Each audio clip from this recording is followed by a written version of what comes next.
You can find 100 videos on YouTube with reasons not to live in the city of Houston.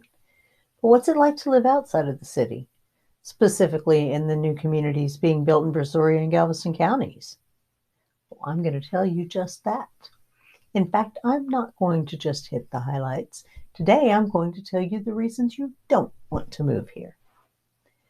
If you're relocating, planning on moving to Pearland, Manvel, Friendswood, League City, or anywhere else in Brazoria or Galveston counties, you'll want to watch this video so that you'll know what it's really like to live in a Texas coastal county.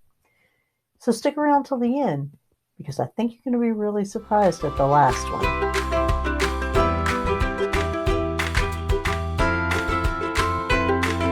Hello, I'm Kim Lee with the Bayou2Beach Group. We serve Brazoria and Galveston counties all the way from the Bayou City to the beach, and we love working with hometown heroes, educators, veterans, first responders, and healthcare professionals. I'm going to tell you what it's really like to live on the Gulf Coast in Texas. I'm a native Houstonian. I've lived and worked in all parts of Houston, Clear Lake, and Galveston. I'm going to tell you the worst things about living in this area so that you can make the best decision for you. I know how it is when you're thinking about moving somewhere and you find out something and that's just a deal killer for you. And that's the sort of thing I'm going to talk about today. Oh, and fair warning, my list is in no particular order because that's just how I roll. So let's get into it now. Number one, I'll start with the one thing you absolutely cannot get away from. It's hot here. Saying here that it's not the heat, it's the humidity. I'm here to tell you on the Texas coast, it is both. Our average humidity is 60 to 90%, which means when it's 88 degrees, you can feel like it's 100. It is oppressive. Some days it feels like you can drink the air. And that may be a deal killer for you. The heat's just a given around here. So what you're going to find is that every place has air conditioning. The home you buy will have air conditioning. And if you buy a two-story home, chances are that you'll have 2 units, one for each floor. The other thing is that swimming pools are everywhere. Most neighborhoods at least have one pool for the residents to use. Many feature splash pads adjacent to the play space. The larger the community, the more you can expect water to feature into the amenities. We'll talk about that in a little while. And more than a few people decide to put a pool in their backyard. But either way, everybody is looking for a place to cool off 4 months out of the year. The rest of the year, the temperature's fabulous. I mean, temperatures in the winter are really mild. We rarely see a freeze, although this past February, well, that was an exception to the rule. If the temperature gets below freezing, it rarely stays that way for more than a few hours. And that's more likely to happen in January or February. So you're more likely to be looking for an ugly Christmas t-shirt than an ugly Christmas sweater. One thing you'll never have to do here is shovel snow or buy a cord of wood. Now, that brings me to the second reason you might not want to move here, and that's energy. Electricity's been deregulated in Texas since 1995. What that means for the market is that there are a lot of choices when it's time to sign up for electricity in your new home. Plans can be very confusing with different rates for different times of the day or different days of the week, or plans that require you to estimate how many kilowatt hours you're going to use in any given month. It can be confusing, and you can end up with an expensive plan if you're not careful. There are several websites that will help you. The best one is the Public Utility Commission's powertochoose.org. It's a great site. It'll explain all your options, how the whole thing works. It'll help you make the best choice for you. Word of caution, beware the variable rate plans that fluctuate with the market price for electricity. Those prices spike in the summer. And as I've already discussed, it gets really, really hot. Everyone has an air conditioner. Air conditioners run a large part of the day, and that can get very expensive in the summer. So personally, I would avoid the variable rate plans so that I have a better idea and I can lock in a rate and know what I'm going to be paying when the heat is on the outside. You know, when it gets hot, you start looking for shade. And that is where we find our number 3 reason that you do not want to move here. And that's mosquitoes. The Texas coast is covered in the nasty little bloodsuckers. We even have a minor league baseball team named the Skeeters. And here in Brazoria County, we have a city, Clute, that is the mosquito capital of the world and has a mosquito festival every year. You know, I remember being taught in school that the Karankawa Indians would take a mixture of mud and alligator fat and smear it on their bodies to repel the mosquitoes. Personally, I prefer something like off. Here's how you keep them away from your backyard. You can plant lavender or citronella. If you want to go more high tech, there are also fog machines, thermocell devices. The county does send trucks around and they spray the area with mosquito fog. But one of the best things you can do when you live here is keep the area around your house free of standing water. That gives mosquitoes fewer places to breed.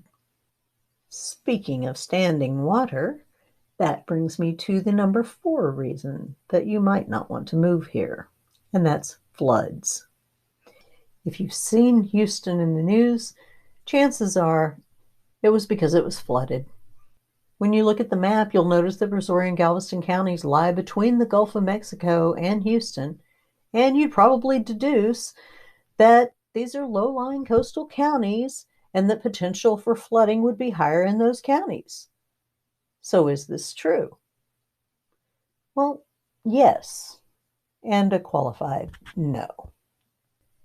See, Houston is famous for having no zoning laws, and I love it, but it's not a well-planned city. One thing you need to understand about Houston is that Houston has areas that existed flood-free for many decades, but these areas now flood regularly because of runoff from new development upstream. Like I said, not well planned.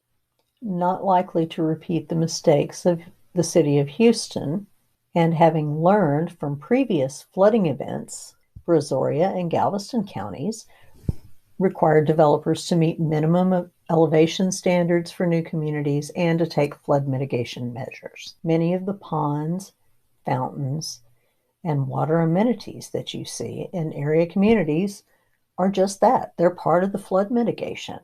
Now, does this mean that it's not going to flood in those communities? I would not venture to say that, but you can assure that measures have been taken to minimize your risk. Before buying, you'll want to know where your property is situated on the floodplain map, what flood zone you're in, because your flood zone will affect the amount and types of insurance that you'll be required to purchase and maintain for your new home. The floodplain maps for this area were recently updated following Hurricane Harvey. And that brings me to the number 5 reason that you don't want to live here, and that's hurricanes. Living on the Gulf Coast, hurricanes are a part of life. Hurricane season begins June the 1st, runs through November the 1st. I've been through a number of hurricanes and tropical storms, and I can tell you it can get pretty scary. But the key to dealing with a hurricane is to be prepared. The moment you hear that there's a storm in the Gulf of Mexico, you want to ensure that your gas tanks are full, your flashlights have batteries, and that you have a good source of information. Personally, I rely on Space City weather. Local news can be confusing and stressful when a storm's coming in, but I've found the guys' Space City weather to be informative, specific to this area, and without hype. Now, when a hurricane's coming, you'll need to have two plans. One to shelter in place and another in case you need to evacuate. And if local authorities tell you to evacuate, you need to not question it. Do it, and do it as soon as possible. And I mean this even if your neighbor who tells you that they lived through Hurricane Alicia back in '83 and they didn't leave then, and by God, they are not going to leave now. That neighbor's not the person to listen to. Listen to the authorities. For the record, I also went through Hurricane Alicia in '83. While I slept through the actual storm, I definitely remember the aftermath. We were without power or clean water for at least a week. We stood in long lines to get blocks of ice. And we had the obligatory big cookout with all the neighbors as we all rushed to cook the contents of our freezer before the food spoiled. And that's my number 6, the people here. Texans are friendly. Random strangers will say hello or engage you in small talk. I warn you about this because I'm one of those people. Do not be alarmed. Most people are just being friendly. Very few are actually trying to recruit you into their multi-level marketing scheme. Another thing about the people here is that there are a lot of guns. And it's not unusual to see someone walking around with a firearm of some sort visibly strapped to their person. In my experience, those are the people that are less likely to smile and say hello. But if either of those things makes you uncomfortable, then this might not be the place for you. Now going out and about brings us to number 7, the lack of public transportation. The city of Houston struggled for years with an inadequate public transportation system within the city. Remember the whole no zoning, poor planning thing? Yeah. You won't see Houston city buses out in the suburbs. And cities like Pearland and Manvel are small, and they have no public transportation. Nor are they particularly walkable communities. You will need a car to get around. The good thing is, gas is generally less expensive than the national average here. And unless you have to do so for work, you probably will not be driving into Houston very often. Pretty much everything you need is close by. There's shopping, dining, entertainment, beaches and parks to explore. And that brings us to number 8, wildlife. With all the water in the area, ducks and turtles are perfectly at home in local communities. I once delayed a gardening project when I discovered a nest full of eggs in the corner of the flower bed. And many animals found their way past our fence and into our backyard pool.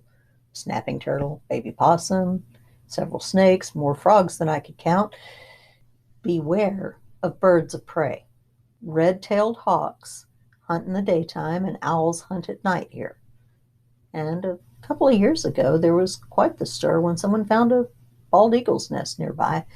But the point is, these guys are carnivores, and they do not distinguish between a large squirrel or a cat or a small dog.